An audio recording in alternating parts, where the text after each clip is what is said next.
Muy buenas tardes a todos. Quiero empezar dándoles la bienvenida a la Universidad Pontificia Comillas de Madrid para la celebración de este acto académico que organiza la Fundación Federico Fliedner en colaboración o en el marco, digamos, de la Cátedra de Ciencia, Tecnología y Religión del ICAI de esta universidad. Permítanme que salude también a los representantes de la Fundación Fliedner que me acompañan en la mesa y de manera muy especial al profesor Simon Conway Morris, uno de los paleontólogos más reconocidos del mundo y que en breve tendrá la palabra para pronunciar su conferencia. Antes de pasar el turno a los diferentes miembros de la mesa, me van a permitir que me tome la licencia de compartir con ustedes algunas reflexiones como actual director de la Cátedra de Ciencia, Tecnología y Religión, en cuyo seno se celebra este acto. Han transcurrido ya casi 12 años desde la fundación de esta cátedra, años en los que se han ido abordando gran parte o muchas al menos de las problemáticas que, partiendo de los avances técnicos y científicos, afectan de forma más o menos directa a la comprensión del ser humano en general y también a las formulaciones presentes en las diferentes tradiciones morales, espirituales y religiosas de la humanidad. Todo ese esfuerzo de investigación y divulgación que es visible a través de los numerosos cursos, ciclos, conferencias y publicaciones que todos o muchos conocen, ha sido posible gracias al esfuerzo de muchas personas que desde diferentes lugares del mundo no han dejado de colaborar de manera muy generosa para el cumplimiento de nuestros objetivos. Pero también ha sido posible por el apoyo recibido de distintas instituciones y empresas a las que no podemos dejar de reconocer su compromiso y agradecer también que hayan colaborado con nosotros. Al mismo tiempo, sabemos que en un mundo tan complejo como el actual, en donde la ciencia y las nuevas tecnologías no dejan de sorprendernos e interrogarnos, no podemos dejar de abrirnos al diálogo y a la colaboración sincera con todas aquellas personas, instituciones o fundaciones que comparten similares preocupaciones con la Cátedra de Ciencia, Tecnología y Religión. De ahí que desde hace un tiempo la Fundación Federico Fliedner ya no es para nosotros únicamente una conocida más, sino que se ha convertido ya en una de nuestras compañeras de viaje e incluso yo diría en una íntima amiga.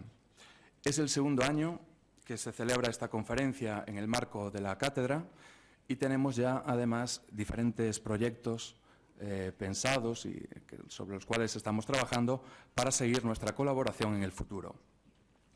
Ciertamente, el avance en el conocimiento científico y técnico tiene un valor positivo ante el cual no podemos dejar de maravillarnos con agradecimiento por todo lo bueno que supone para el ser humano. Hace poco afirmaba el Papa Francisco en su exhortación Evangelii Gaudium que la Iglesia no pretende detener el admirable progreso de las ciencias. Al contrario, se alegra e incluso disfruta reconociendo el enorme potencial que Dios ha dado a la mente humana. Pero sabemos también que tales avances no pueden, por sí solos, hacerse cargo de las preocupaciones ni del sentido del hombre y de la existencia en su totalidad. Sabemos que su verdad siempre es una verdad parcial. Dicho con palabras, en este caso, de Juan Pablo II, la ciencia es un trabajo humano y debe dirigirse únicamente hacia el bien de la humanidad. La tecnología, como transferencia de la ciencia a las aplicaciones prácticas, debe buscar el bien de la humanidad y jamás trabajar contra dicho bien. La ciencia y la tecnología deben ser orientadas por principios morales. Es más, frente a una visión puramente instrumental a la que le interesa enfatizar el carácter neutral de los medios técnicos, la crítica filosófica, ética e incluso teológica nos hace ver cada vez con mayor claridad que estos están también vinculados a un determinado sentido del mundo y del ser humano, y que, por tanto, la no neutralidad axiológica de los medios no está únicamente en el uso que se haga de ellos, sino también en su mismo contenido que crea valores y cultura. Por eso, para pensar éticamente sobre la tecnología, lo primero que tenemos que hacer es desmontar críticamente la creencia de que la técnica en sí misma es neutral y de que el valor o contravalor de cualquier objeto tecnológico proviene solamente de su uso. De hecho, si son puros instrumentos, solo se podría decir que son malos en la medida en que sean usados por los seres humanos para fines inmorales. Pero una vez reconocida la carga valorativa de las nuevas tecnologías, se impone ante todo desvelar y potenciar en el investigador el sentido de responsabilidad ética, a fin de que la fascinación técnica y el prurito de alcanzar nuevas metas no le ofusquen hasta el punto de arrastrar el mismo y someter a los otros a peligros desproporcionados, a veces sin retorno. Decía el anterior prepósito general de la Compañía de Jesús, Hans-Peter Kolfenbach, que no nos hagamos ilusiones. El conocimiento no es neutro, porque implica siempre valores y una determinada concepción del ser humano. Por eso, los investigadores deben preguntarse en favor de quién y en favor de qué está su conocimiento, algo que afecta también a la propia identidad de las instituciones que se dedican, en este caso, a la investigación sobre ciencia, tecnología y religión.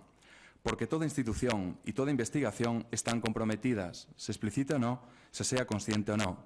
Y en este sentido, las cátedras y universidades de la Iglesia, como es esta, no son una excepción y deben, por tanto, seleccionar a qué quieren dedicar sus recursos, así como también los investigadores mismos han de elegir qué quieren hacer con su ciencia. En la terminología ignaciana, podemos decir que las universidades y sus investigadores deben discernir qué eligen, por qué optan y a qué renuncian en su labor investigadora. En este sentido, son muy luminosas unas palabras pronunciadas por Juan Pablo II en un discurso a la UNESCO. La causa del hombre se servirá si la ciencia se une a la conciencia. El hombre de ciencia ayudará verdaderamente a la humanidad si conserva el sentimiento de trascendencia del hombre sobre el mundo y de Dios sobre el hombre. Así pues, la Cátedra de Ciencia, Tecnología y Religión reconoce y apoya el valor del progreso científico y tecnológico, pero uniéndolo inseparablemente a la necesidad de una criteriología ética que sea capaz de poner todo este progreso al verdadero e integral servicio del ser humano, sobre todo al servicio de quien más lo necesita.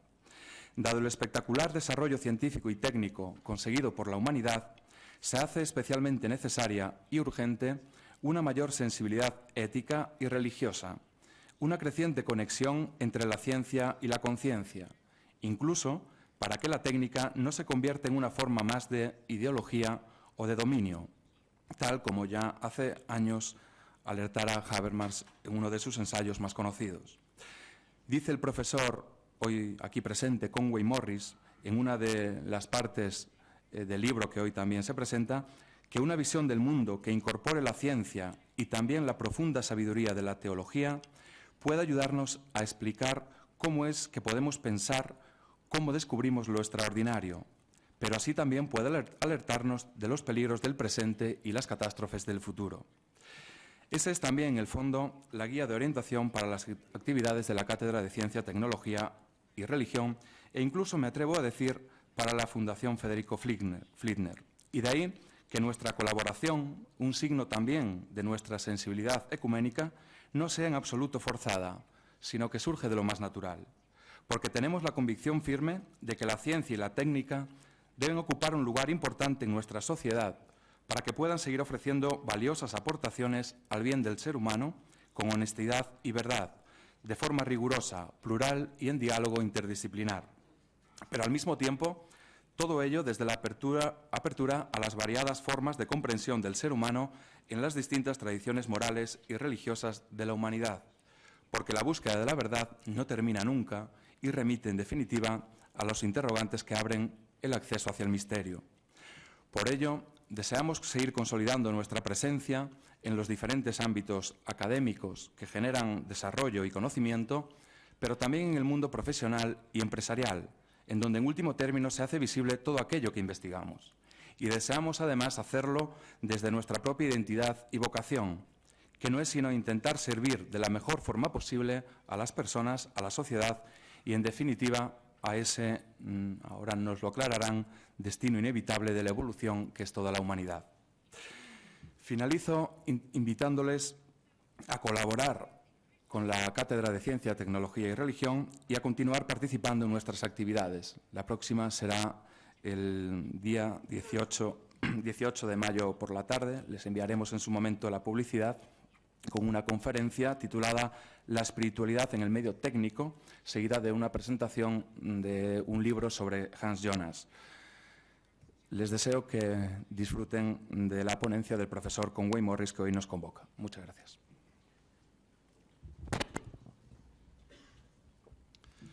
Bien, pues me toca a mí presentar de alguna manera la Fundación Federico Fliedner, que efectivamente es una fundación antigua que ha iniciado una colaboración en este aspecto de la ciencia y la fe con la Cátedra de Ciencia, Religión y Tecnología, de comillas, y que responde realmente a su vocación, como ha dicho el profesor Caamaño, responde a su vocación también ecuménica. La Fundación no tiene, digamos, el calado académico que tiene, evidentemente, comillas, porque está más dedicada a la educación a un nivel pues, que va desde el infantil hasta prácticamente el bachillerato, y a nivel superior tiene la Facultad de Teología, una Facultad de Teología y, bueno, una escuela de laicos llamada Taller Teológico y un centro, el Centro de Ciencia y Fe. Pero todo eso hecho con gran esfuerzo y gran vocación por parte de muchos, de una red, de muchos, algunos dedicados, pero otros voluntarios, y uno de ellos, pues Pablo de Felipe, que está al lado del profesor Caamaño, que dirige el Centro de Ciencia y Fe, y que con los pocos recursos que la Fundación dispone, realmente está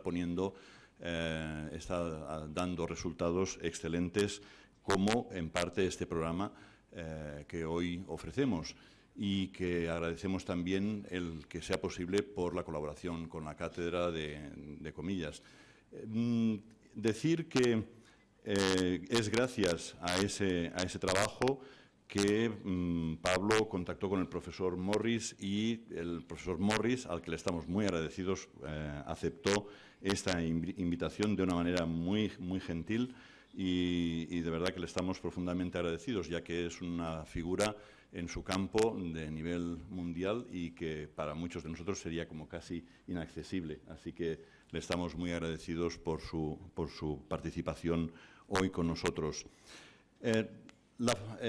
Quisiera centrar un poquito ahora la atención en la carpeta que se supone que se ha distribuido y que tienen ustedes. Espero que todo el mundo tenga esa carpeta, en la que se describen las actividades principales de este Centro de Ciencia y Fe, que es parte de la Fundación Fliedner, y sobre todo quisiera que, y también hay una presentación de la Cátedra de Ciencia, Tecnología y Religión, y quisiera sobre todo que centraran la atención, o que, bueno, que a ser posible, al acabar o finalizar esta conferencia, cumplimentaran la encuesta, que siempre nos ayuda mucho. Sinceramente nos ayuda mucho esta encuesta a valorar cómo han sido valoradas las conferencias, y también, pues de alguna manera, a pensar en las siguientes. Entonces yo les animo a que por favor la rellenen y la entreguen o la dejen a la salida en la mesa de libros que tenemos ahí fuera.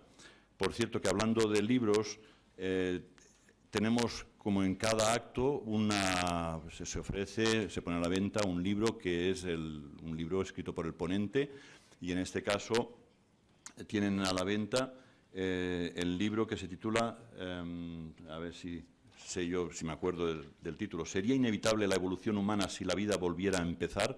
Es una colección de artículos del profesor Morris, muy bien seleccionados por Pablo de Felipe, y que, bueno, que nos plantea, sinceramente, yo sin saber mucho de ciencia y siendo más biblista, que es mi campo, realmente plantea cuestiones muy interesantes, ¿no?, para los que no somos tan científicos. Por lo tanto, lo recomiendo tanto, evidentemente, a los científicos, pero también a quienes no lo son, porque se hace unas preguntas muy interesantes como científico y que nos afectan a nosotros en nuestra fe. Pero bueno, Pablo de Felipe nos presentará algo del libro al finalizar. Creo que con esto, y bueno, dando las gracias, como decía, a la cátedra, dando las gracias al profesor Morris, pero sobre todo también al equipo de Ciencia y Fe y a la propia Fundación, porque dentro, como digo, de sus orientaciones, de su vocación, hace un esfuerzo también grande por sostener esta tarea de tratamiento, de investigación en un área como la ciencia y la fe, que no es un área valorada en nuestro mundo tan economicista, no es un área nada valorada, pero que sí es realmente necesaria. Entonces, pues muchas gracias a todos ellos y, desde luego, gracias también a ustedes por la presencia, porque también eso es un estímulo y un gran apoyo para nosotros, el ver que hay un interés importante, y ese interés se demuestra con esta presencia. Muchas gracias.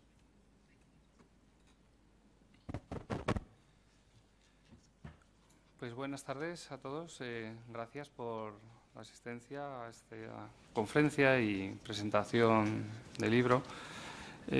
Simplemente pues comentar que podemos tener el placer de contar con el doctor Simon Conway Morris, un destacado paleontólogo que va a abordar un tema que, como es tradición en estas conferencias Flinders anuales, se sitúa en lo que es el campo fronterizo en temas de interés tanto para la ciencia como la fe.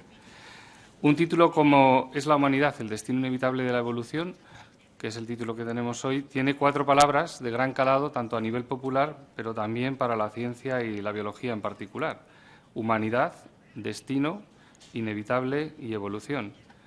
Nuestra propia existencia como especie es un fenómeno difícil de pasar por alto en este planeta, que compartimos con millones y millones de otros miembros de nuestra misma especie.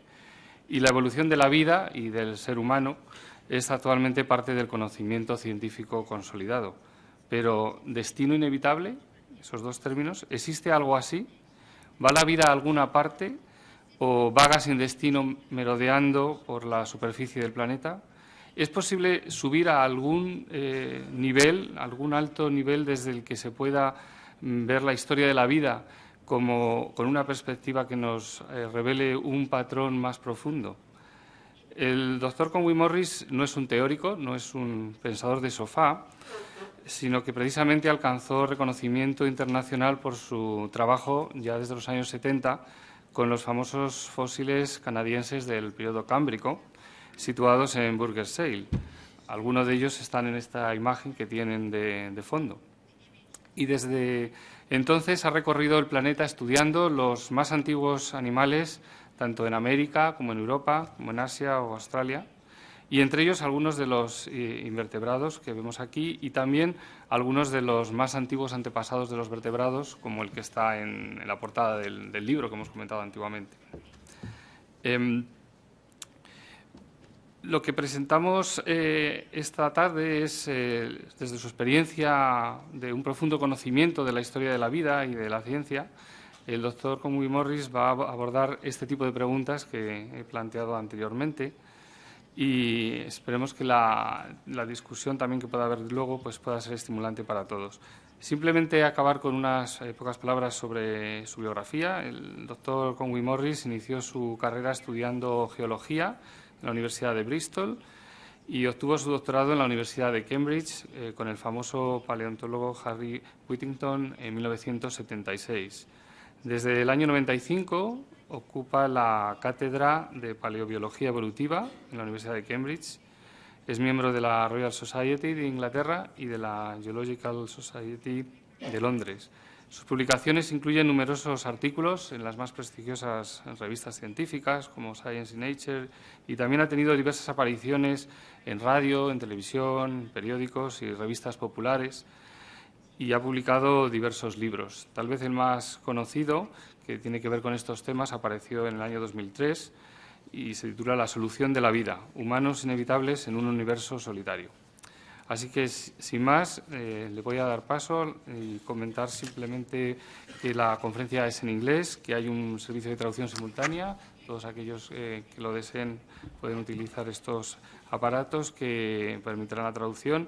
Al final de la conferencia habrá un pequeño tiempo de coloquio y después tendremos la presentación de su libro, que es el primer libro traducido al castellano del doctor Conway Morris y que está disponible también para la venta a la entrada. Muchas gracias.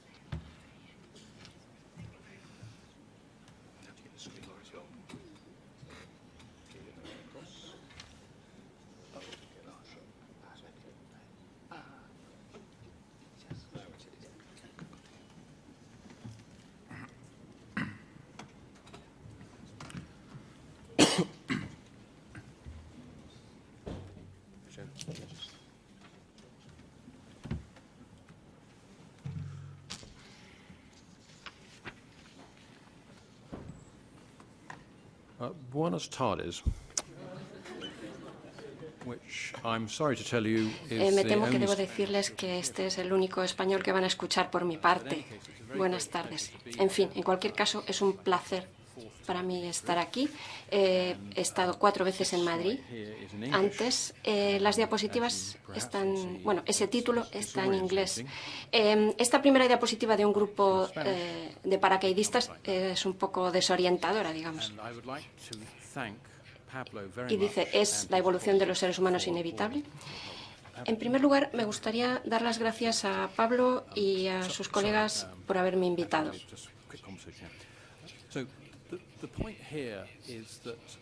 Y para comenzar, debo decir que es un privilegio especial poder hablar a un grupo de españoles.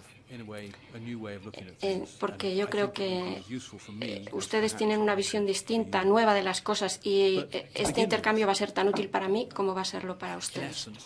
Para empezar, en esencia debo empezar por decir que Darwin no se equivocó. La evolución es una realidad que ocurrió, pero que tal vez no sea el final de la historia.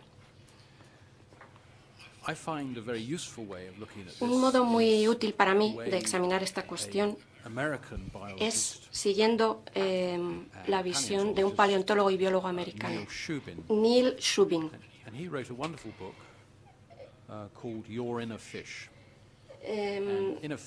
Tiene un libro muy interesante, el señor Shubin, que se titula Your Inner Fish, es decir, su pez interior, traducido literalmente. Es decir, que la impronta de la evolución está en nuestro ser interior como seres humanos. Un ejemplo, todos ustedes, o bueno, al menos eso espero, si no estarían muertos, claro, todos ustedes en cada célula tienen estructuras diminutas que nosotros llamamos mitocondrias. Como saben, probablemente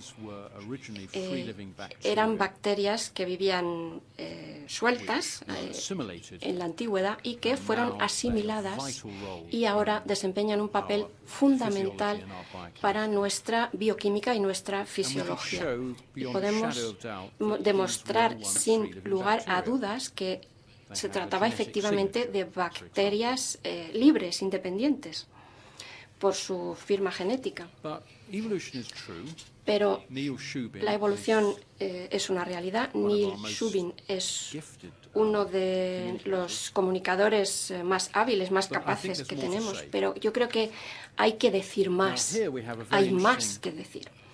Y aquí tenemos un científico victoriano muy interesante, Richard Owen. Él aceptaba la evolución, pero no era muy amante de Charles Darwin, precisamente. Y Richard Owen es una persona muy interesante. Él, por ejemplo, señaló que si comparamos nuestro esqueleto, que está, vamos a ver, en la parte izquierda de esa diapositiva, y lo comparamos con el esqueleto de un pez, o el de un reptil, o el de un ave, o el de un mamífero,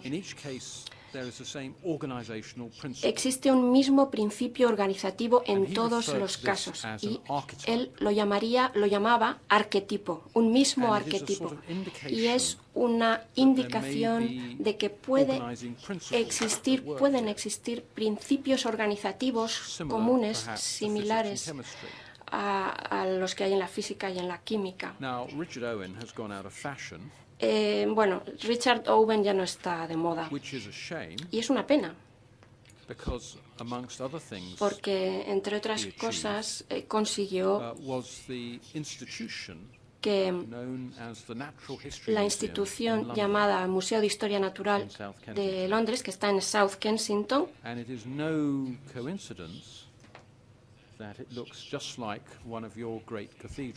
que es la fachada que están viendo ustedes aquí, que parece la fachada de una catedral románica, pues que es realmente una catedral de la ciencia.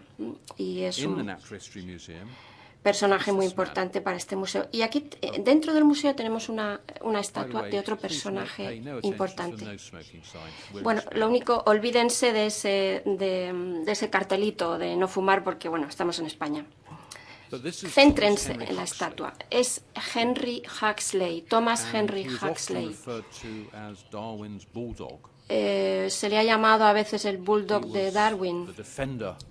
Fue el defensor de la fe. Y Huxley inventó la palabra agnóstico. Y lo mismo que Darwin, se dio cuenta de que la evolución cambia nuestro modo de mirar el mundo para siempre. Es decir, la ciencia ya nunca ha sido lo mismo. Y Huxley tiene descendientes intelectuales. Y aquí está Richard Dawkins, que es uno de ellos. Debo decir que el pobre no salió muy bien en esta foto. Pero Richard Dawkins, lo mismo que Huxley, pues es un exponente brillante de la evolución. Ambos han escrito maravillosos libros. Pero hay más cosas. La foto que voy a mostrar a continuación es del rally, la reunión de Nuremberg en el año 1938. No es una foto agradable. La biología evolutiva no produce fascistas, pero el hecho cierto es que la evolución cambia nuestro panorama. La forma como miramos el mundo influye en nuestra economía, nuestra política y muchas otras cuestiones. Pero bueno, volviendo a Darwin, de hecho, ¿qué hizo Darwin? Pues lo mismo que hizo Copérnico con la astronomía. Se habla de un concepto que es la mediocridad copernicana, o según Copérnico, es decir, un diminuto planeta, el planeta Tierra, con un diminuto sistema solar. Y aquí tenemos el árbol de la vida. Y el grupo al que pertenecemos está ahí abajo a la derecha, apenas visible dentro de todo el árbol de la vida. No hablo del ser humano, sino de los animales. Somos una ramita diminuta dentro del árbol de la vida. Desde el punto de vista de la evolución, somos absolutamente insignificantes. Esto es lo que demostró Darwin. Y algunas veces, no para mí ni para Pablo, tal vez, pero para otros, esto puede conducir a lo que podemos llamar en inglés el vacío del horror existencial, es decir, el temor a estar solos, el temor a la falta de significado de este mundo, como este señor que está ahí delante del mar en su banco. Y como decimos en inglés, y espero que esto pueda traducirse. Después de esta frase de desánimo, espero poderos levantar el ánimo.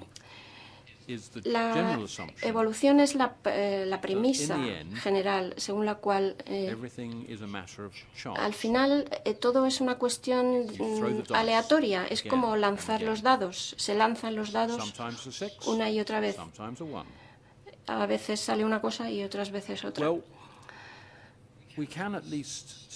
Bueno, pero al menos podemos mirar ligeramente hacia atrás o retroceder un poco y decir que algunas cosas pueden ser universales, pueden serlo. Esto es una reconstrucción de las ramas del ADN. Tal vez la bioquímica sea más o menos universal. He hablado antes de los arquetipos, de la posibilidad de los arquetipos, de principios organizativos de carácter general. Y aquí tal vez haya otro ejemplo de esta It's a cuestión. cross-section through a Es una shellfish. sección transversal In English, we call it the de un pearly molusco, a marine animal. un animal marino. And you can see that the arrangement is very beautiful Es una concha preciosa con una and in the forma form of a logarithmic spiral. de una flecha logarítmica. Now, this spiral actually follows a mathematical function Es una flecha que sigue una we función refer to matemática as the Fibonacci que series. nosotros conocemos como las series de Fibonacci The point perhaps here is o la that flecha de this Fibonacci. mathematical expression in biology Esta expresión matemática en biología being underpinned by a se far ve more apuntalada, fundamental reforzada arrangement por una than just disposición Darwin. mucho más fundamental. If you like, biology Es is decir, reading la mathematics. biología está leyendo Mathematics, las matemáticas y we believe, la matemática, o underpins the entire eso universe. pensamos, refuerza, apuntala el universo entero. So perhaps there's already one or two clues. Entonces puede que tengamos ya un par de claves Life is not, bless you, is not completely unconstrained. según las cuales la vida no está totalmente This is libre not de We generally restricciones. receive wisdom amongst evolutionary biologists. Pero bueno, esto no es lo que piensan en general los biólogos evolutivos. This is Stephen Jay Gould, Este es Stephen J. very Gould, distinguished American un paleontologist, paleontólogo americano ilustre also very prolific writer. y autor de numerosos libros. And this book, entitled Wonderful Y este Life, libro, que se titula which is Wonderful about Life, the Burgess Shale, Vida Maravillosa, se refiere precisamente a el yacimiento enormous amount of attention.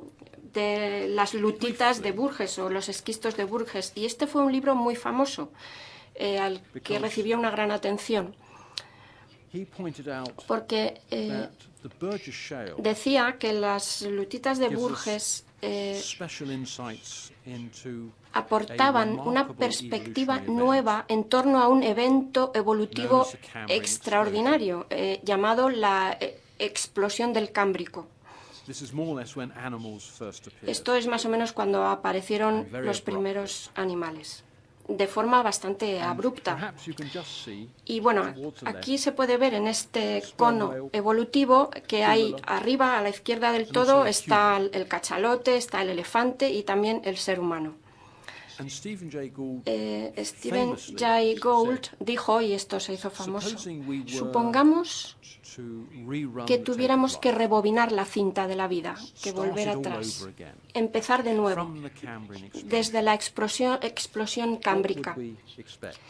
¿Qué habría que esperar? And he suggested Y él sugirió that there would be no humans, que no habría ser humano, because que history los was humanos different. no existirían porque la historia sería diferente. In other words, humans Dicho de otra are forma, an el accident. ser humano es un Not accidente meant to be de la here. evolución. No teníamos que And estar this too aquí. is a very popular idea. Y esto es una idea también bastante popular. Pablo, ¿voy bien? Sí. Vale, gracias.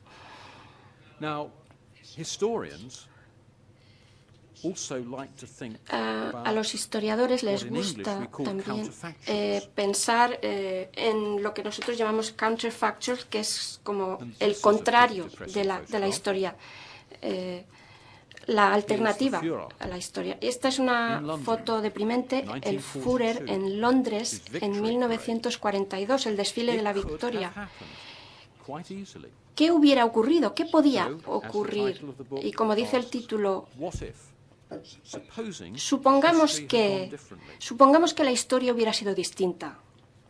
Now, in this book, Este libro there's one chapter tiene un which capítulo interests me very que much, me interesa particularmente.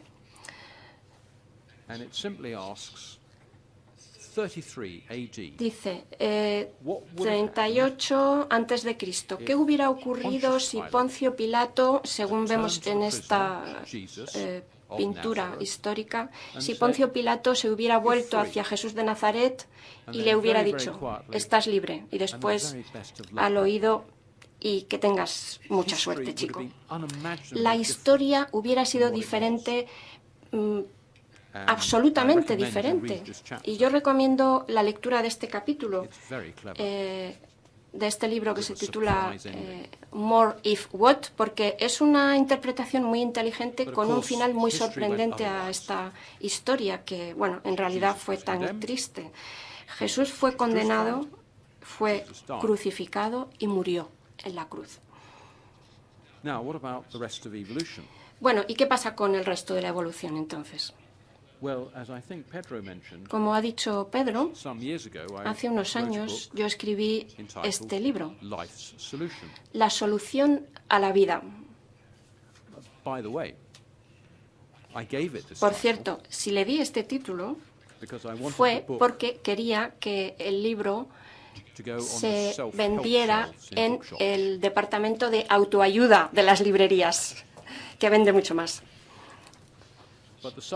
Bueno, el subtítulo es, en cualquier caso, seres humanos inevitables en un universo solitario. Es decir, habla de que el ser humano es inevitable. Y en el debate, pues podemos pensar, es absurdo esto, es absurdo que estemos solos, que seamos seres solitarios. No puede ser cierto. La prueba de la tesis que defiendo se basa en una serie de, en un fenómeno que se llama convergencia evolutiva. Brevemente, ¿qué es la convergencia evolutiva? La misma solución biológica, la misma invención biológica aparece de forma independiente una y otra vez. Y hay numerosos ejemplos que van de la biología molecular, y este es un ejemplo interesante. Por cierto, se trata de anhidrasa carbónica, que la anhidrasa carbónica cataliza la conversión del dióxido de carbono y agua en protones y se ha evolucionado de forma independiente muchas veces. Para explicar brevemente esta cuestión, ven aquí una botella de ginebra. Como saben, los ingleses beben mucho gin tonic. ¿Pero por qué hablo del gin tonic? Bueno, lo voy a poner en relación con la drosófila, la mosca de la fruta. En ese gráfico verán la línea del movimiento de un grupo de moscas de la fruta si se les introduce en alcohol. Muestra la rapidez de movimientos de las moscas. Piensen, saben que esto no ocurre. Ya sé que esto no ocurre en España, pero en Inglaterra sí que ocurre, se lo juro. Cuando bebemos mucho, nos podemos comparar con la mosca de la fruta. Sometida al alcohol, la mosca de la fruta empieza a correr muy rápido, a moverse muy rápido, como en un cóctel, por ejemplo. Cuando empieza el cóctel, hay mucha actividad. Otra bebida, por favor, camarero. Pero esta actividad dura poco. Luego la mosca empieza a ralentizar sus movimientos. ¿Qué pasa? Que falta que no se encuentra el descorchador, por ejemplo, en el cóctel. Luego la mosca empieza a moverse un poco más rápido, pero no tanto como antes. Y en unos 10 minutos llega a la fase en la que si uno está en una fiesta o en un cóctel, como digo, pues empieza a trabársele la lengua, tiene la lengua pastosa, empieza a encontrar divertísimos sus chistes y las moscas empiezan a moverse más lentamente y al final se mueren. Nosotros, pues, ya saben lo que pasa. Resaca. Pero, ¿cuál es la cuestión? La cuestión es que el comportamiento de la mosca de la fruta es extraordinariamente parecido al nuestro cuando nos emborrachamos. Somos convergentes.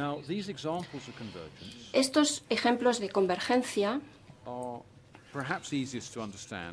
resultan más fáciles de comprender con este otro animal. Les muestro en esta diapositiva dos gatos, dos felinos. El de la parte superior está extinto, vivió en Sudamérica. El de la parte inferior también está extinto y vivió en muchos lugares del hemisferio norte. Hay una diferencia interesante entre estos dos gatos. El de arriba es un mamífero placentario. Es decir, está relacionado de cerca con la jirafa. El de la parte inferior es un marsupial, es decir, relacionado de cerca con los koalas, por ejemplo. Pero convendrán conmigo en que el felino marsupial y el otro son bastante parecidos, son convergentes. Y esta es una idea de que existen en la evolución un número de posibilidades mucho más restringido de lo que cabe pensar en un principio.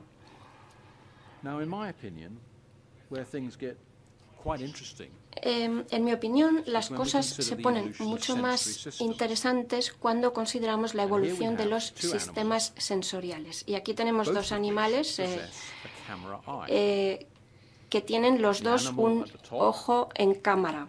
El de arriba es una sepia. Creo que en la cocina española es muy apreciada, por cierto. Y el ojo de abajo pertenece a uno de nosotros, uno de los nuestros. Pero en una sección transversal de esos dos tipos de ojos en cámara, el de la sepia está en el centro y el nuestro está a la derecha.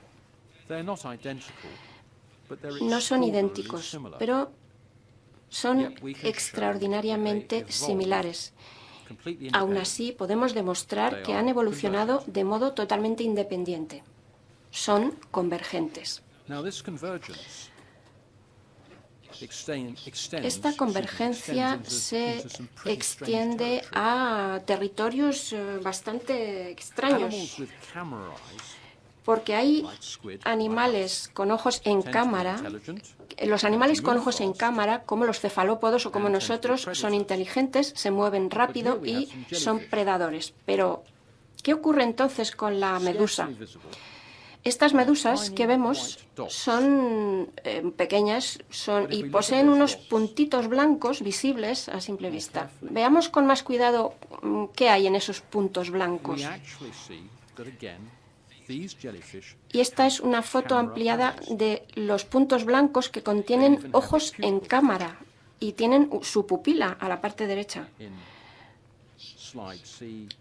En la C, la pupila está abierta y encima, justo en la foto B, la pupila está cerrada. Lo mismo que en el ojo humano. Pero les recuerdo que las medusas no tienen cerebro. Entonces, ¿qué diablos ven las medusas? Mejor no preguntar. Hay muchos tipos de ojos. Los ojos alternativos al ojo en cámara que más conocemos son los ojos compuestos, es decir, formados de muchas lentes. Y en el mundo de los insectos, por ejemplo, en la mosca, como su propio nombre sugiere, hay numerosas lentes. Y uno puede preguntarse lo siguiente: ¿el ojo en cámara que nosotros tenemos es mejor, peor o igual de bueno que el ojo compuesto? Bueno, pues ocurre que, simplemente por presentar la argumentación, si el ser humano tuviera que elegir ojos compuestos en lugar de ojos en cámara, necesitaríamos unos ojos enormes. En realidad, probablemente necesitaríamos 10 metros de ojos. ¿Y esto por qué es importante? Pues bien, porque si hay vida extraterrestre, y si son inteligentes, pues tendrán ojos en cámara. Imposible que tengan ojos compuestos. Entonces, si vienen mañana unos extraterrestres, lo cual puede ocurrir, ¿por qué no? Y tienen ojos compuestos, no se preocupen. No hay peligro. Si tienen ojos en cámara, llamen a la policía.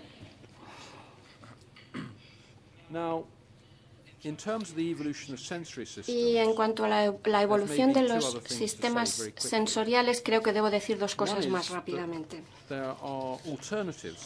La una, que existen alternativas como la que nos encontramos en este topo americano, el topo de nariz estrellada.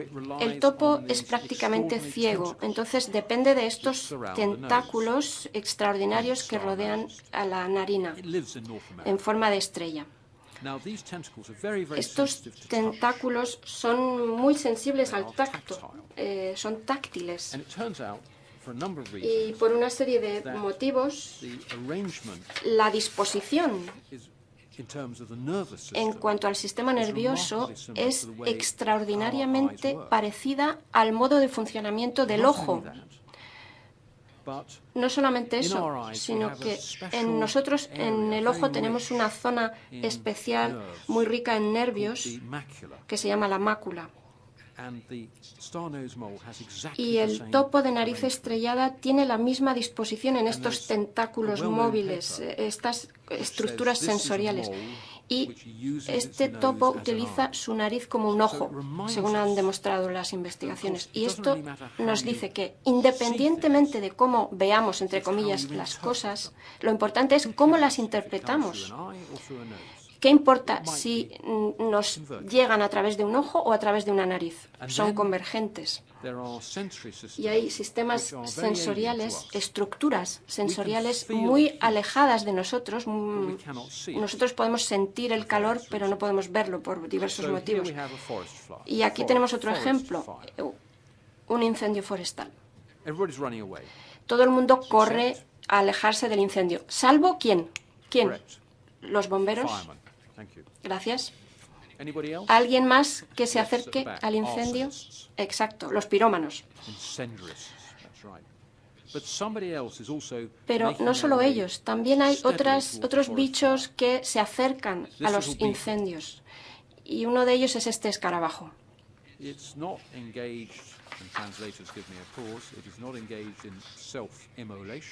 No es que se esté autoinmolando, no.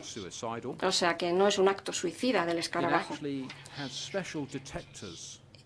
sino que tiene detectores especiales en un lateral de su organismo que leen la radiación infrarroja.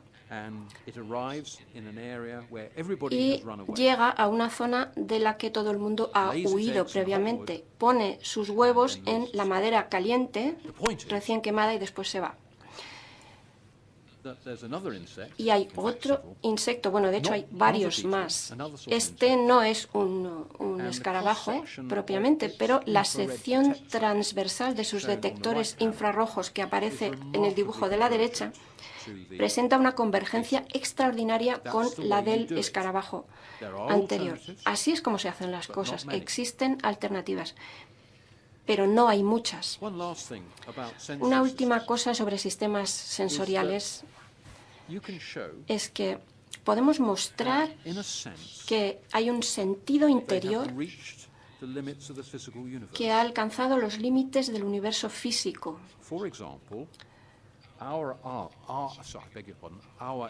Por ejemplo, nuestras orejas, nuestros oídos pueden trabajar al nivel del ruido térmico, es decir, las moléculas que se golpean unas contra las otras. Ya no podemos oír más allá, nuestra agudeza no va más allá de ese sonido. En principio, los ojos pueden detectar un fotón, un único fotón. Entonces, ¿qué significa esto? La biología ha alcanzado los límites del universo. La biología no puede oír más allá, no puede ver más allá. Y por eso la ciencia es tan importante, porque nos permite ver el universo de un modo totalmente nuevo, invisible absolutamente a todos los demás animales. Puede parecer trivial lo que estoy diciendo, pero no creo que lo sea. Podemos demostrar, en primer lugar, que los sistemas sensoriales, ojos, oídos, narices, todos son convergentes. Y esto a algunos nos ha convencido Y a este respecto quiero citar el ensayo de Thomas Nagel, el famoso filósofo americano, que se titulaba ¿Cómo sería tener la mente de un murciélago? En su ensayo sugiere que la mente del murciélago es totalmente ajena a nosotros, cuando creo que la convergencia sugiere que no. La mente, bueno, mente entre comillas, en el sentido de que tenga una mente, es muy similar. Si el ser humano es inevitable, entonces debe demostrar una serie de cosas, ¿no?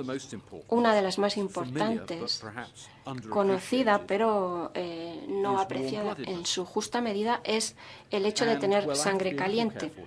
Y aquí debo tener un poco de cuidado, porque no hay muchos lugares del mundo donde puedan verse caballos y pingüinos tan cerca unos de otros como están en esta foto. Debo informarles de que son las Islas Falkland, en su denominación para los ingleses, en inglés. Es decir, las Malvinas.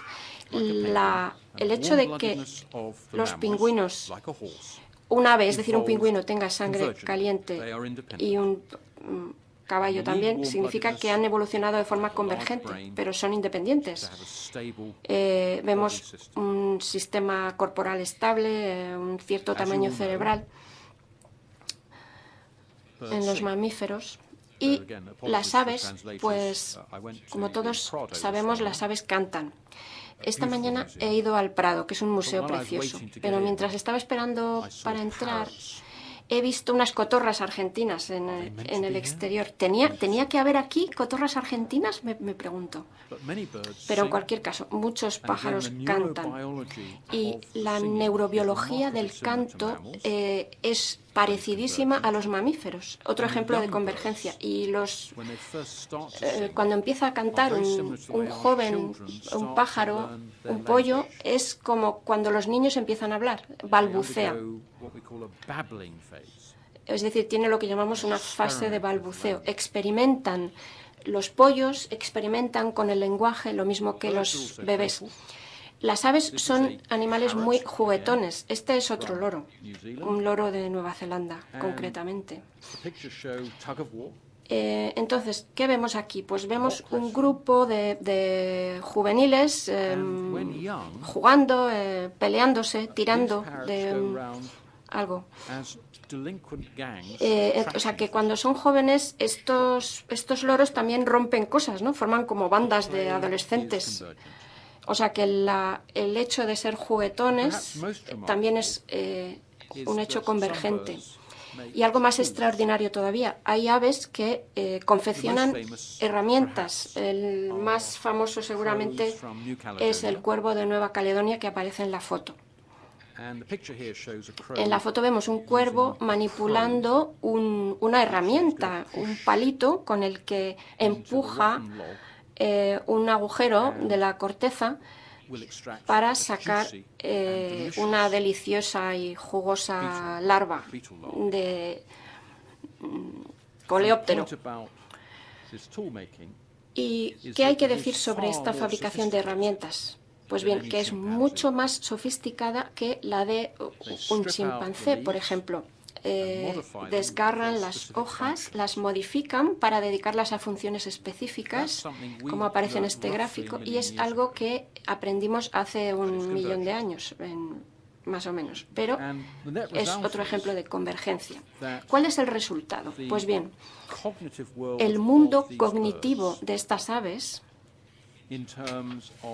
en cuanto al pensamiento a futuro, en cuanto a la flexibilidad, en cuanto a dar vueltas a las cosas, calcular, se corresponde con los grandes simios, como vemos en este dibujo, y es, por tanto, convergente con los grandes simios. Y lo que yo considero aún más interesante es que si comparamos estas dos fotos de cerebro, la de la izquierda corresponde a un ave, un pájaro de tamaño pequeño, es muy diferente a la del ser humano que está a la derecha, mucho más pequeña, muy distinta, pero la disposición del cerebro La disposición del cerebro es radicalmente distinta entre un ave y un ser humano, y a pesar de todo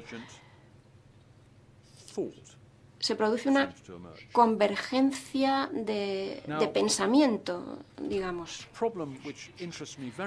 Y hay un problema que a mí me interesa personalmente mucho a este respecto. Los animales, los delfines, luego hablaré de delfines, pero los delfines claramente son animales muy inteligentes, aprenden, memorizan, son inteligentes. Pero no está claro en estos momentos si realmente comprenden algo. No está claro si son racionales.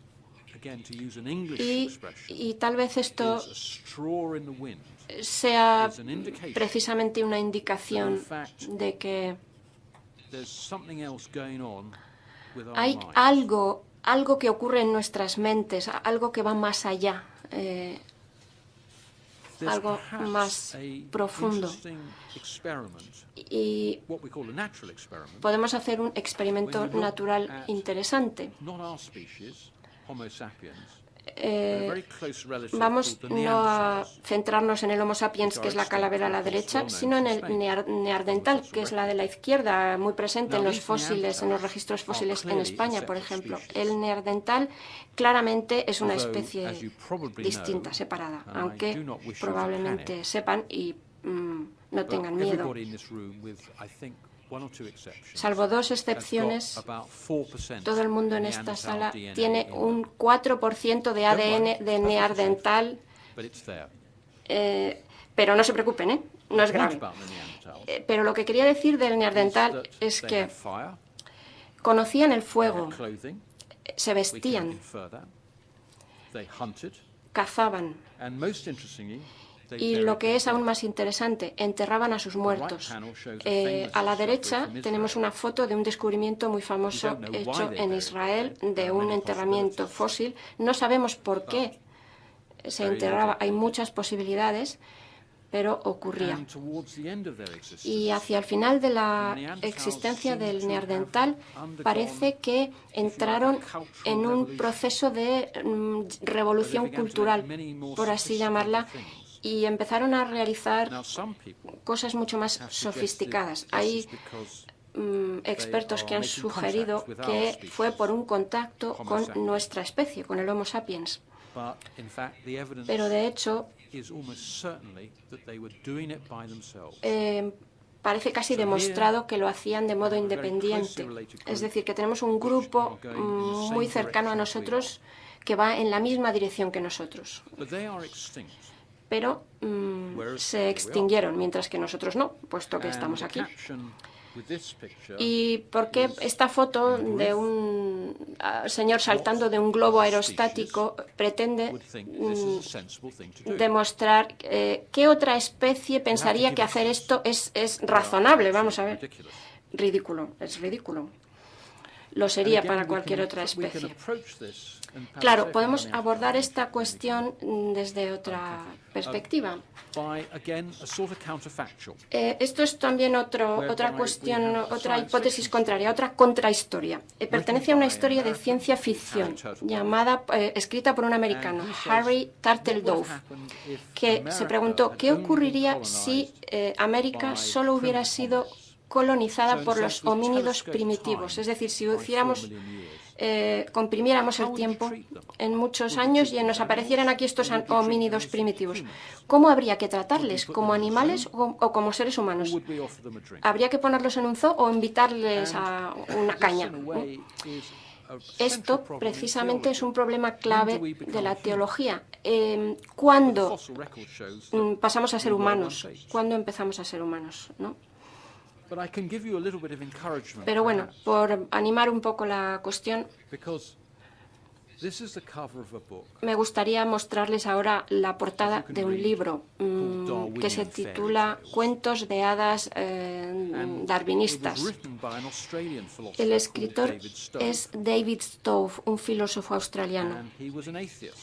David Stove era ateo, era experto en un filósofo escocés, David Hume, y no tenía ninguna ascendencia religiosa, era ajeno a la religión. Y él decía, yo no tengo problemas con la evolución, vale, pero si intentan convencerme, como filósofo que soy, de que lo que nos explica, lo que explica al ser humano puede explicarse simplemente a través de una extrapolación desde los grandes simios, está usted de broma, ¿no? Hay tantas cosas que son tan especiales en el ser humano. Y bueno, creo que Stove tenía ahí un argumento de peso, ¿no? Entonces, ¿y ahora qué? Aquí estamos, somos el producto de la evolución. Cuando miramos hacia adelante, ¿qué vemos? Para mí la cuestión clave, realmente la gran pregunta, y hay una obra actualmente en Londres sobre el tema, es la naturaleza de la conciencia. Algunos dicen que este no es un problema, pero hay un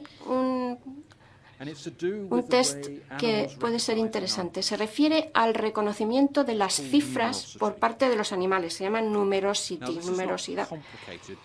No es complicado. Intentaré explicarlo del modo más sencillo posible. Bueno, esta es una foto muy española, ¿no? A todos nos gusta el vino. En cualquier caso, ¿hasta qué punto es fácil aproximar las cifras, digamos? Tener la capacidad de aproximar las cifras. Pues bien, parece que este proceso de numerosidad es sensorial. Déjenme que se lo explique. En un entorno sensorial, y el más fácil de comprender sería el del peso, es decir, pensemos en el peso y hablemos en gramos o en kilogramos.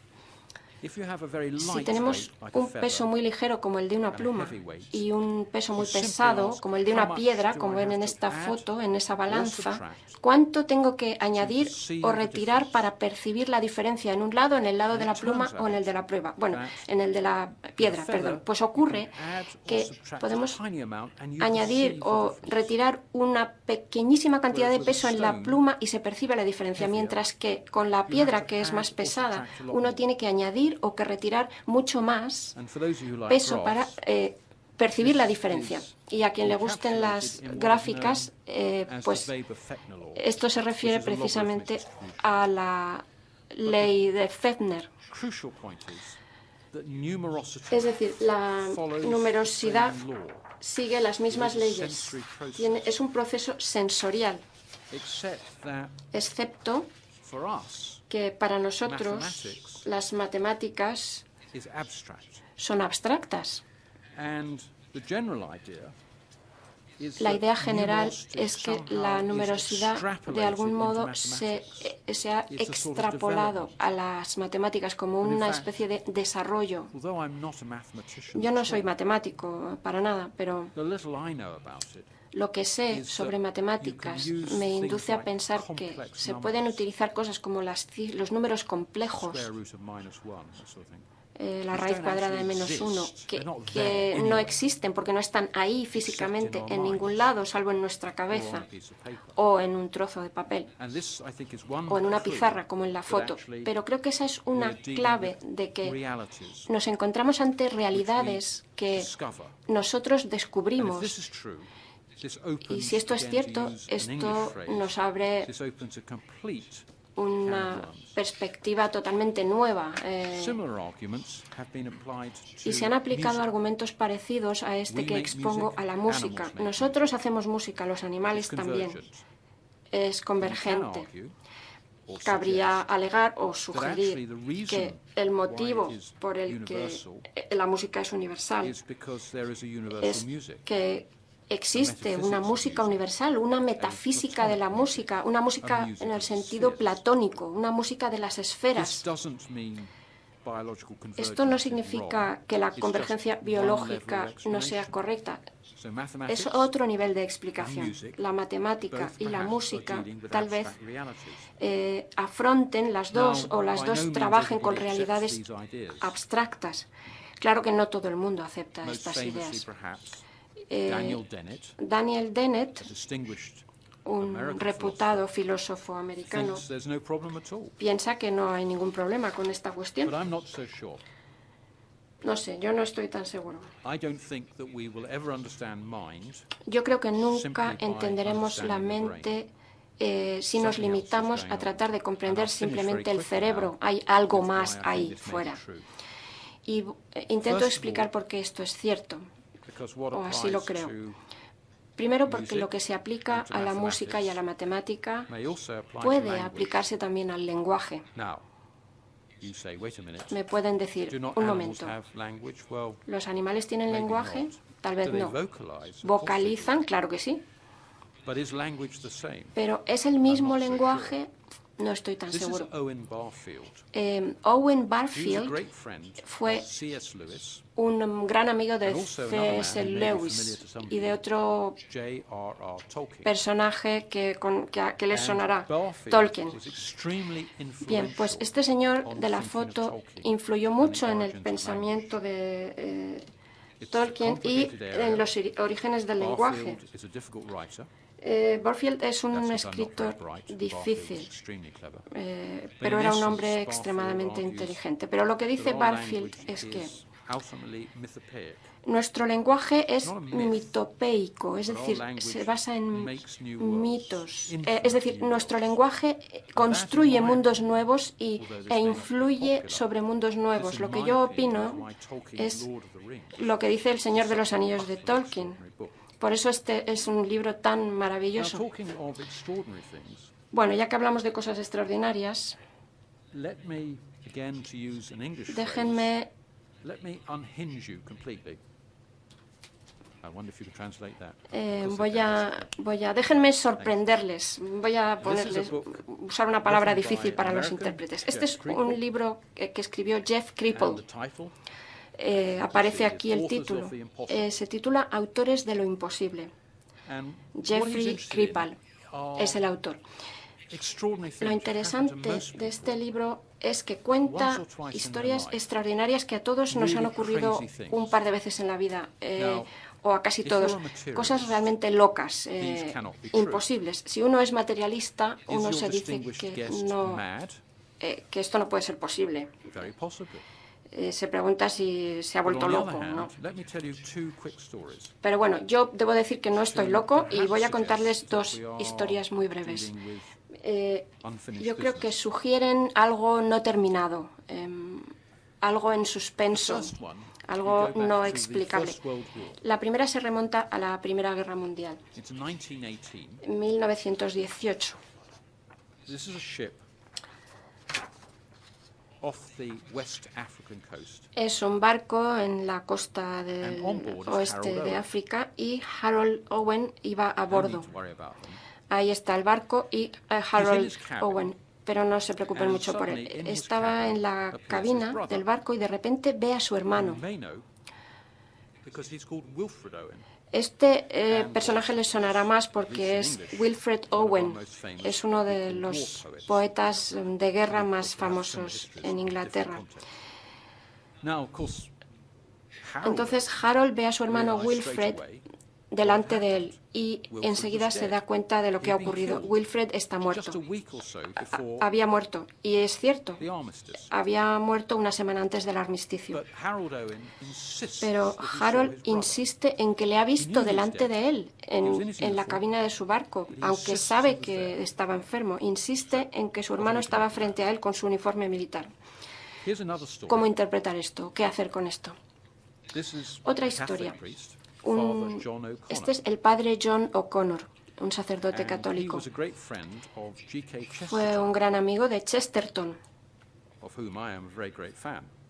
que a mí me encanta, por And in cierto. fact, Soy gran Father fan de O'Connor Chesterton. Bueno, pues el Was padre the O'Connor prototype eh, for Father Brown, if you es know el the detective prototipo stories de... written No by sé si Chesterton. conocen las historias detectives de Chesterton. Pues bueno, él se Father inspiró Brown en is este personaje working real. in the north of England. Bueno, pues It's about este sacerdote 1936. trabajaba alrededor de 1936 en There's a el lunatic norte de asylum. Inglaterra. Entonces hay una residencia And psiquiátrica, an insane man has been taken to the lunatic hay asylum un and loco put in the padded cell. que está internado ahí, encerrado en su celda, porque antes no había medicación, sino que para que no se dañaran se les encerraba en celdas acolchadas, como la que aparece en la foto.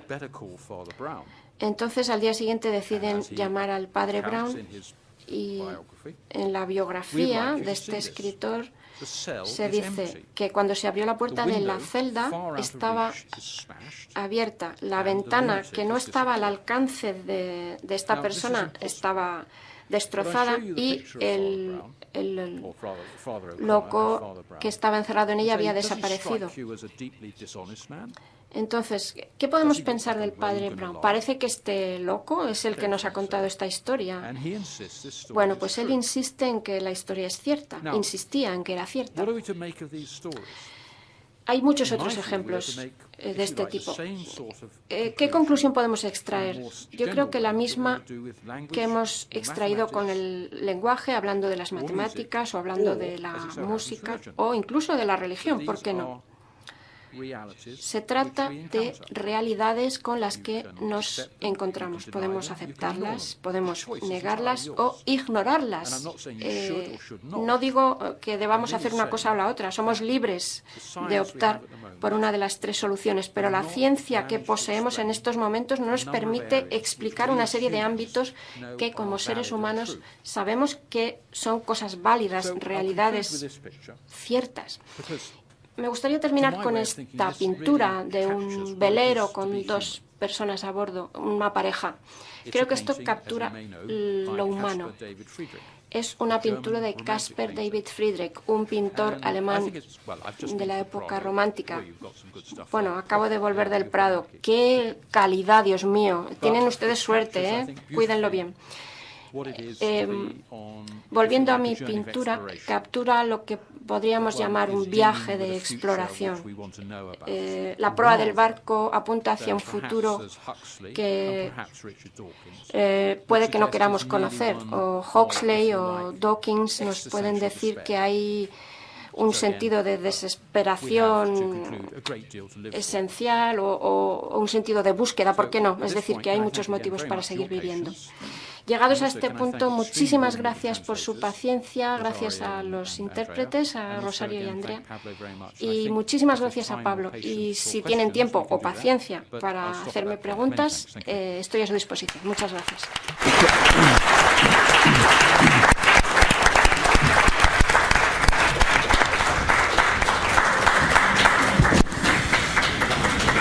Bien, pues como habéis escuchado, Okay, then, as you've heard, tenemos ahora el we periodo have de now a preguntas, question and answer session, consultas y or queries, se pasará un micrófono and para we'll hand a quien microphone quiera around for any of you that would like to participate in this debate. So go ahead, the floor is yours. Anda, pues lo has visto tú porque yo no lo he visto. Oh, I didn't see that one. Muchas gracias por esa charla. Ha sido muy interesante en muchos aspectos. Hay un tema que has mencionado. Has mencionado algo acerca del mejor comunicador acerca de la evolución. Y yo creo que este señor Stephen Jay Gould presentaba esa posición a favor de la conciliación, y yo creo que había dos lenguas, dos dominios. Se hablaba del zorro y de otros animales en su título, y él defendía que los idiomas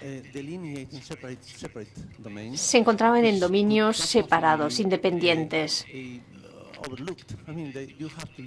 y que había que vivir con ellos,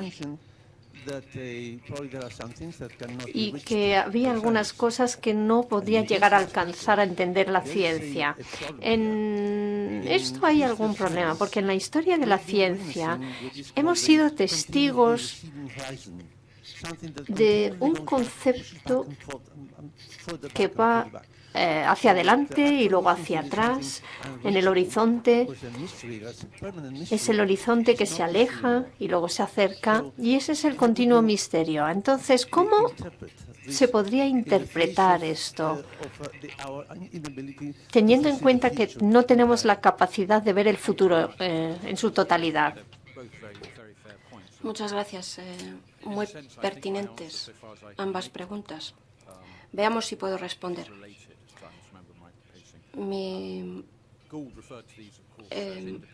Gould dijo que eran magisterios independientes, es decir, decía que eran como ciudades-estado que podrían comunicarse, pero que tenían su propio magisterio. Y como usted ha dicho muy pertinentemente, cosas que no pueden explicarse, que no podían explicarse, ahora sí pueden hacerlo. La relatividad en los 20, pues había unas pocas personas que la comprendieran. Ahora se enseña en los colegios. Estoy totalmente de acuerdo. Pero, a ver, yo quería referirme más bien a lo siguiente. En muchos ámbitos, no solo la ciencia y la religión, también la matemática, existen numerosos programas, sistemas inconmensurados, totalmente independientes, ¿no?, de entrada, pero que al final resulta que están mucho más relacionados de lo que pensábamos. Esta es mi primera observación. En segundo lugar, yo creo que es que no entendemos nada. O sea, el universo que nos rodea es muy especial y la ciencia es fundamental para comprender partes de ese universo. Pero puedo equivocarme, pero yo creo que si estudiamos el cerebro, por ejemplo, no hemos conseguido explicar la conciencia en absoluto. O sea, no ha mejorado nuestra explicación de la conciencia. Tenemos sistemas tecnológicos de imagen, todo eso, pero no sabemos qué es un pensamiento. Y esta es una cuestión filosófica, con grandes respetos hacia Stephen Jay Gould, que, bueno, no le tengo una gran simpatía. Pero, y con respetos hacia otros filósofos, debo decir que no todos los filósofos son igual de buenos. Entonces, hay que entender los principios filosóficos que uno maneja. Es decir, si uno tiene una cierta filosofía, si no ha entendido los principios, no llegará muy lejos. O sea que tiene que haber una ciencia de la conciencia. Y no sé si vamos a reconocer esta ciencia. Y esto es de especial importancia para los jóvenes. Porque, ¿qué ocurre? Que la visión de la ciencia es que la ciencia lo resuelve todo, no quedan ya grandes problemas que resolver, mientras que lo que ocurre es lo contrario. O sea, no hay muchísimo trabajo por hacer. Los magisterios, esta cuestión de los magisterios independientes es una metáfora de este señor muy inteligente, pero desde el punto de vista filosófico no funciona. Y, de hecho, él pensaba cosas sobre el descubrimiento de la ciencia, etcétera, que a veces no eran muy sólidas. Nosotros tendemos a ver la ciencia de forma más localizada, es decir, nos interesa el conocimiento más que el método científico. No sé si estoy respondiendo bien a su pertinente pregunta. Gracias.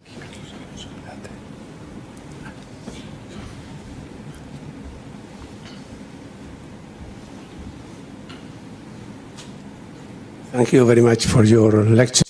Muchas gracias por esa presentación tan buena. Soy biólogo y he estudiado otros temas también. Gracias por lo que has hablado de la convergencia biológica y creo que me has convencido. Me has convencido sobre la convergencia biológica, pero yo pensé que hace tiempo habíamos participado en algo parecido, no en la convergencia biológica, pero que venías de otros orígenes.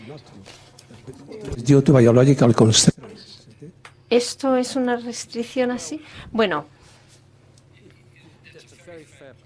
Es interesante, sí, lo que dices. De hecho, si he entendido tu pregunta bien, bueno, no vamos a ir hacia atrás en el tiempo, pero si volviéramos al ejemplo de estos felinos, estos gatos que vimos, son mamíferos, los dos son mamíferos. Entonces podríamos decir cuál es la convergencia que existe en ese caso. Y se podría responder, o podríamos responder a esta pregunta de dos maneras.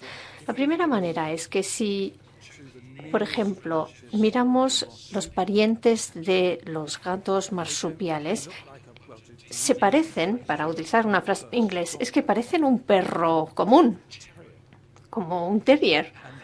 Y este gato felino marsupial es un ejemplo extremo, es muy diferente en el sentido de que cuando enseñamos esa imagen a físicos, nos preguntan si hemos pensado en que quizá estas cosas hayan entrado en un pozo, por ejemplo.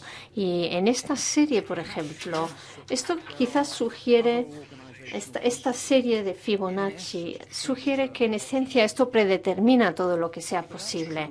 Pero esto también es cierto del carbono. El carbono, por ejemplo, hace varias cosas y permite que unas cosas ocurran y otras cosas no. Entonces, no sé si esto responde a tu pregunta. Sí, has respondido a mi pregunta. Pero mi pregunta tiene que ver con el hecho de que estamos estudiando distintas especies de mamíferos, de otras especies, y todos los genes entran en ciertas categorías, no importa que sean reptiles u otras especies. Y esto es porque somos de un origen común o porque hay alguna restricción biológica y que alguna fuerza, el ADN, que haga que el ADN evolucione de una manera particular. Bueno, como tú bien sabes, es un campo muy complicado y no es fácil poder decir que la respuesta es un sí o un no. Yo diría que no es que sea más interesante, pero algo pertinente quizá es que nos queda muy claro ahora que gran parte de lo que se necesita hoy en día para crear un sistema complejo, y esto lo sabrás perfectamente, evolucionó mucho antes de estos sistemas complejos. Este es el caso del ojo, los cristalinos, por ejemplo, y también es cierto del sistema nervioso. Y entonces una gran proporción de la maquinaria molecular, es necesario para crear un sistema nervioso. Y todo esto evolucionó mucho antes de que existiera un sistema nervioso. Y en cierta manera esto quizá pueda estropear mi argumento, en el sentido de que si en otro planeta esos mismos genes no existieran, y entonces uno podría decir que ese mamífero no podría evolucionar. Pero estaremos de acuerdo seguramente en que en un nivel los genes no hacen nada. Se transcriben y hay actividades de post-transcripción, entra todo lo de la genética también, pero no es un sistema sencillo. Y en esencia podríamos decir entonces que se puede ver perfectamente que la información de los genes tiene gran importancia, no hay duda de ello. Y existe una arquitectura detrás, sí, una arquitectura común incluso. Sí, creo que sí. Y esto yo creo que sí que está bien asentado, mucho más de lo que pensamos. Gracias. ¿Alguna otra cuestión, alguna otra pregunta? ¿Alguien?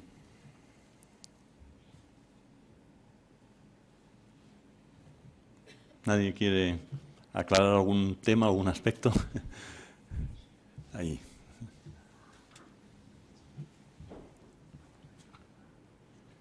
Sí.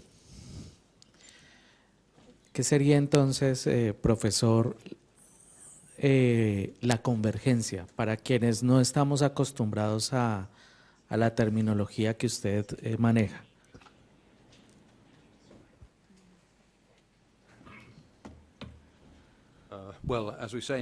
Bueno, como decimos en inglés, Dios mío. Bueno, en efecto, lo que significa es que si imaginas el árbol de la vida, En ese caso, desde distintas posiciones en ese árbol de la vida, hay organismos que no tienen ninguna relación entre ellos y acaban teniendo una estructura muy similar o incluso idéntica. Por ejemplo, cuando os he enseñado la imagen de la sepia y el humano es un buceador y los dos tienen un ojo en cámara. Y quizá tú seas biólogo, pero ese ojo en cámara es un área, es un campo muy interesante. Y ese ojo en cámara es muy complejo. Darwin, por cierto, creo que estaba bromeando cuando dijo que era casi imposible evolucionar o que se evolucionara más. Y esto lo voy a pronunciar mal seguramente, pero aparte de Pablo aquí, vuestro científico más conocido era Ramón y Cajal, creo. Sí, bien, siento la mala pronunciación. Y cuando lo digo en escocés, peor aún. En su autobiografía, él tiene una descripción al final donde él describe cómo empezó a ver la estructura detallada del ojo de una mosca. Bueno, lo describía de forma más técnica, por supuesto, pero él dice, y esto lo recuerdo perfectamente, que en ese momento mi fe empezó a dudar, mi fe en Darwin empezó a desvanecer y a tambalearse, porque estaba tan bien diseñado que le pareció increíble que hubiera podido evolucionar. Y no quiero que me malentiendas, no estoy diciendo en ningún momento que esta es una idea que apoye el diseño inteligente, que creo que es una basura, una tontería y es una teología mala, pero lo que quiero transmitir aquí es que si miramos la construcción de un ojo en cámara, entonces podemos pensar que el antepasado común de la sepia y del humano, y no quiero desanimarte, era como una lombriz. No podría haber tenido ese tipo de ojo, ese antepasado. Entonces, ese sistema tan sofisticado.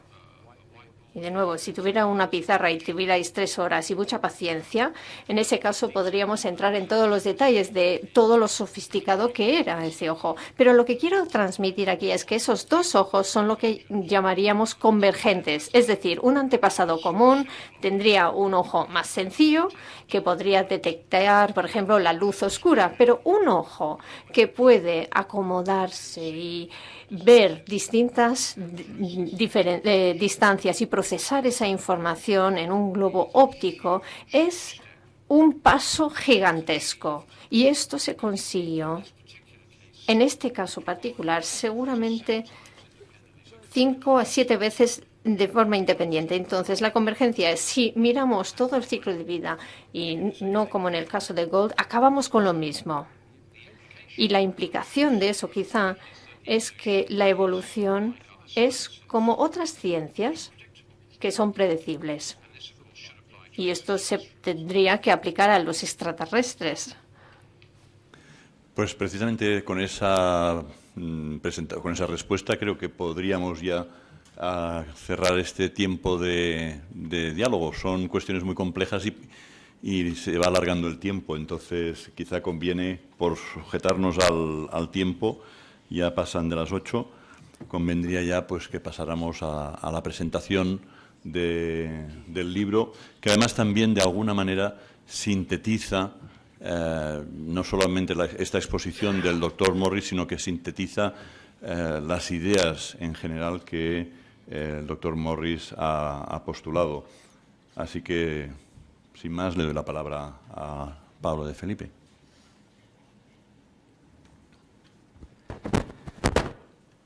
Sí, bueno, para acabar, simplemente como presentación del libro que hemos preparado, pues una vez más, como cada año hemos intentado mantener este compromiso de acompañar la conferencia Flinders con la presentación de un libro del conferenciante. Es un compromiso difícil, por lo que implica tener que traducir un material de alta divulgación con una periodicidad anual. Y esto no es especialmente trabajoso cuando, como ocurre en este caso, el libro no existe en inglés. el libro que hemos traducido en esta ocasión es un libro que hemos preparado de alguna manera especial para esta versión castellana. La razón es que los libros, los artículos del Dr. Conway Morris generalmente son complejos y suelen ser demasiado técnicos y especializados como para prepararlos para un público general. Cuando nos planteamos publicar un libro suyo para esta ocasión, una cosa que tenía muy clara es que no quería que fuera un libro excesivamente técnico, ni tampoco que se centrase solo en su trabajo paleontológico especializado. Y esto es porque este tipo de información suele distribuirse y difundirse por otros formatos, generalmente en artículos de revistas técnicas, y rara vez se suele traducir del inglés. Entonces, tuvimos que pensar otra estrategia. Conocí al doctor Conway Morris hace varios años, tras una de sus conferencias sobre ciencia y religión, a la que asistí en Edimburgo en el año 2007. Y desde entonces he ido siguiendo su obra y leyendo sus libros y artículos.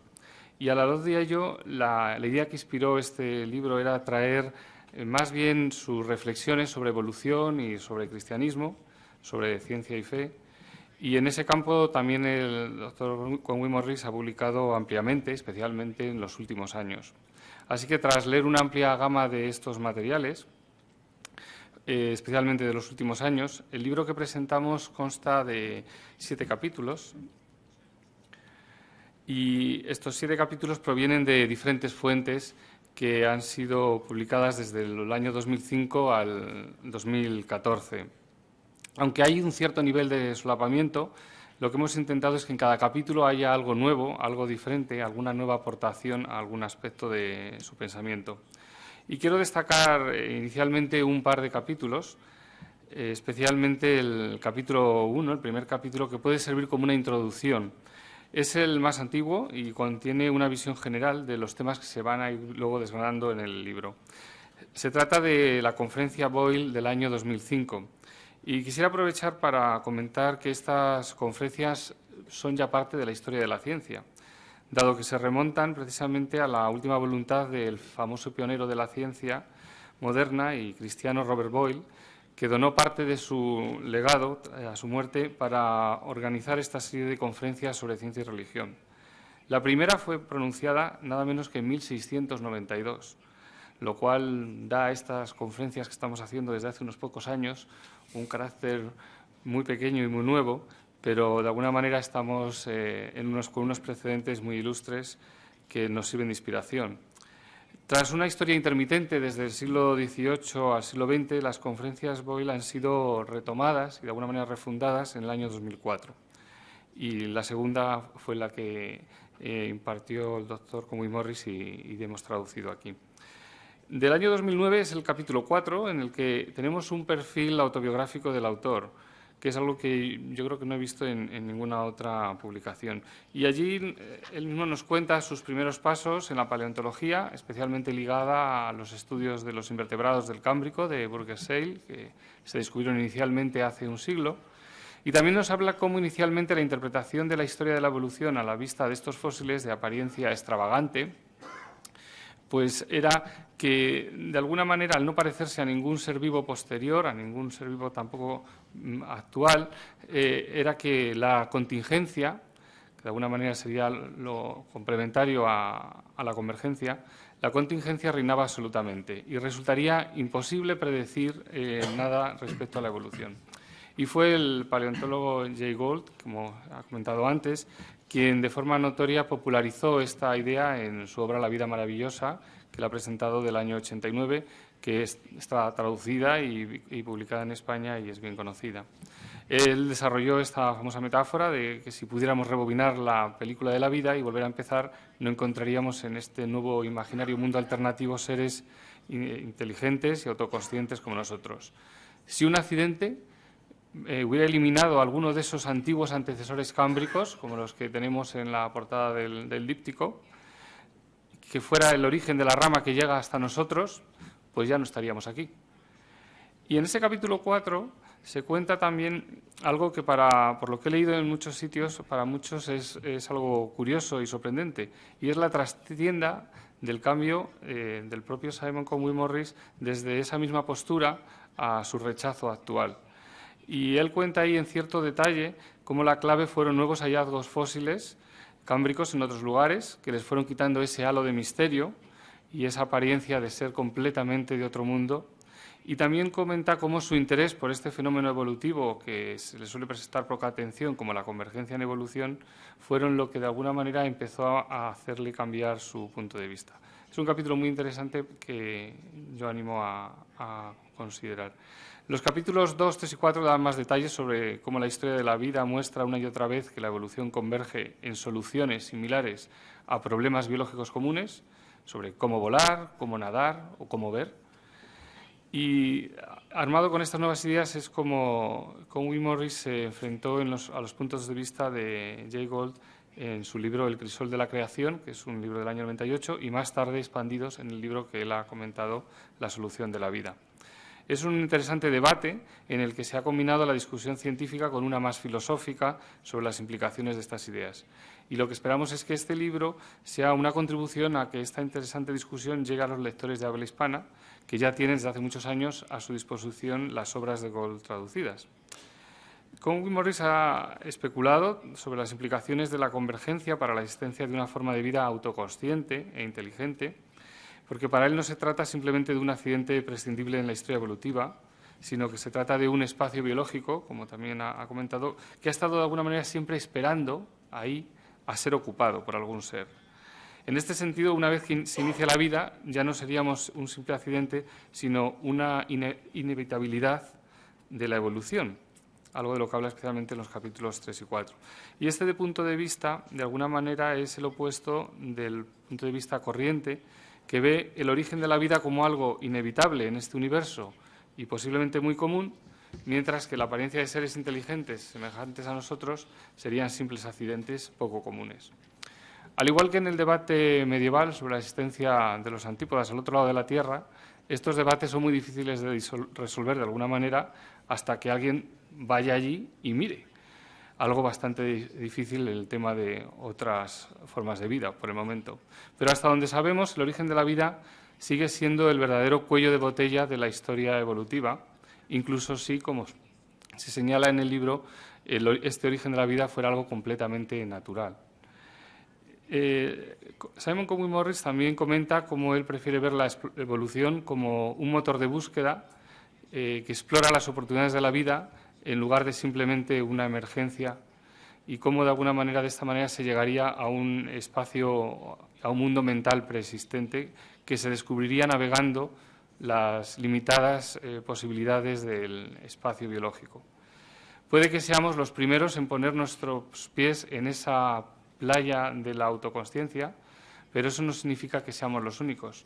Y como él señala, hay otros corredores en esa carrera de descubrimiento por la inteligencia, como son los cuervos, los delfines o los grandes simios. Y según, como él dice en una de las citas, esto sugiere que hay motores de búsqueda equivalentes que están apenas unos pocos millones de años detrás de nosotros. Y puede también mencionarse que en nuestro propio árbol de familia hay otras ramas que han llegado incluso más cerca de nosotros, como los neandertales, los hobbits de Flores e incluso otros homínidos olvidados de los que probablemente todavía no tenemos constancia. Por supuesto que esto significa abrazar una especie de idealismo platónico, algo que él no esconde, como habla en varios capítulos. Y quisiera finalizar la presentación con unas palabras sobre ciencia y cristianismo. El cristianismo tiene 2000 años de historia que se pueden extender a otro milenio y pico si incorporamos las obras de los antiguos hebreos recogidas en los textos bíblicos. Durante este tiempo, el cristianismo ha visto llegar y marcharse muchas filosofías y muchas ideas científicas también. Algunas vinieron para quedarse y otras desaparecieron sin dejar casi huella, tal vez una nota a pie de página en algún libro erudito. Una tentación muy frecuente de aquellos que están demasiado pegados al presente es lo que se conoce como el concordismo, el intento de identificar algo del cristianismo o de la Biblia con las últimas ideas científicas. A veces se ha hecho con un interés apologético, para dar credibilidad al cristianismo. Y otras veces ha sido al revés, ha sido hecho con un interés de apuntalar alguna noción científica de cara a un contexto y a un público religioso. Sea como fuere, el concordismo es una de las trampas más peligrosas para los cristianos. Y más de una vez en la historia, los intentos de asociar el cristianismo con determinadas ideas científicas han resultado contraproducentes y han generado resultados desastrosos. Y así nos ocurrió con la excesiva asociación del cristianismo con el geocentrismo hasta el siglo XVII o con el fijismo de las especies hasta el siglo XIX. Y a veces me pregunto si el desmedido interés por el Big Bang entre algunos cristianos no puede ser fuente de nuevos problemas en el futuro. Este es el tema sobre el que, de paso, reflexionamos ampliamente en la conferencia del año pasado. El cristianismo puede coexistir con puntos de vista científicos diferentes e incluso opuestos, y no hace falta apelar a la ciencia para conseguir una apologética que sea apresurada. Y esa fue la lección que se obtuvo del debate medieval sobre los antípodas. Al fin de cuentas, esto no era una cuestión teológica, sino una cuestión geográfica, que debía resolverse viajando, y ahora mismo no tenemos ningún problema en compartir nuestro planeta con los vecinos australianos. De ello deberíamos aprender, por ejemplo, para los debates sobre la vida extraterrestre también, que tiene tantos puntos en común con ese debate de los antípodas. La conclusión de esto es que el cristianismo no necesita forzosamente ni debe atarse a una teoría científica en particular, y es mejor que así sea. Por eso, si se pensara que las reflexiones que Conway Morris nos ofrece son una nueva edición del viejo concordismo, como a veces he leído en algunas de las críticas que se le hacen y que muchos sospechan, querría terminar con una cita de él mismo, que está en la conferencia Boyle, en el capítulo 1 del libro, y que habla sobre la presunta consistencia entre el cristianismo y el Big Bang. Y el doctor Conway Morris dice lo siguiente, y leo esta cita: sin embargo, debemos ser cautelosos con dicha concordancia. Este matrimonio aparentemente feliz entre cosmología y religión revelada. No es que la concordancia sea inadmisible, lejos de ella. Es solo que debemos ser precavidos porque la evidencia científica es siempre provisional. Los datos o hipótesis aparentemente irrefutables tienen el curioso hábito de acabar estando gloriosa y maravillosamente equivocados. Desde nuestro punto de vista actual es difícil ver qué datos pudieran explicar muchas observaciones cosmológicas de manera más satisfactoria que el Big Bang. Pero hay que tener cuidado con dos cosas. La primera es suponer que el Big Bang es lo mismo que la creación de Dios. Y la segunda es engañarnos con que la creación ex nihilo realmente está abierta de alguna manera útil a la comprensión. Y para terminar, por tanto, de alguna manera es con este espíritu que hemos ofrecido estos capítulos en este libro como unos textos estimulantes, desafiantes, algo para reflexionar, perspectivas inspiradoras que nos hagan ver tanto la ciencia y el cristianismo bajo una nueva luz sin necesidad de considerarlo como una forma de apologética encubierta o de Dios tapa agujeros o un concordismo. Y ese es, de alguna manera, el espíritu que inspira este libro. Y, bueno, para concluir y ya como clausura, llegando al final de esta sexta conferencia Flinders de Ciencia y Fe, quisiera desde el Centro de Ciencia y Fe dar las gracias tanto a la Fundación Federico Flinders como a la Cátedra de Ciencia, Tecnología y Religión por esta colaboración que ha permitido la organización conjunta de este evento. Y además quisiera mencionar también otras organizaciones que han contribuido desde distintos aspectos. La Fundación Biólogos, la Fundación de la Facultad de Teología SEUD, Flinders Ediciones y la Fundación Tejerina. Y también quisiera agradecer a la propia Universidad de Comillas el habernos permitido usar estas instalaciones en un lugar tan céntrico y accesible de Madrid. Decir que el vídeo de esta conferencia aparecerá en un futuro próximo en la página web. Habrá un enlace desde la página del centro, cienciayfe.es, y simplemente me queda indicarles que el libro está disponible en la entrada, en la mesa de Flinders Ediciones y Librería Calatrava, y quisiera finalizar anunciando que ya estamos trabajando para la 7ª conferencia Flinders, que tendrá lugar la primavera del año que viene. Como dije, esto es un esfuerzo de todo el año y antes de terminar, de que se realice una conferencia, estamos trabajando ya en la siguiente. El año que viene cambiaremos de tema y hablaremos sobre los antiguos textos bíblicos de la creación. La conferencia será dada por el doctor Ernest Lucas, que es un bioquímico, teólogo y especialista en las culturas de Oriente Próximo. Los que quieran recibir más información pueden dejar su nombre y su correo electrónico en los cuestionarios que se han distribuido y que agradeceríamos que pudieran rellenar y dejar a la salida. Y sin más, pues darles las gracias y buenas noches.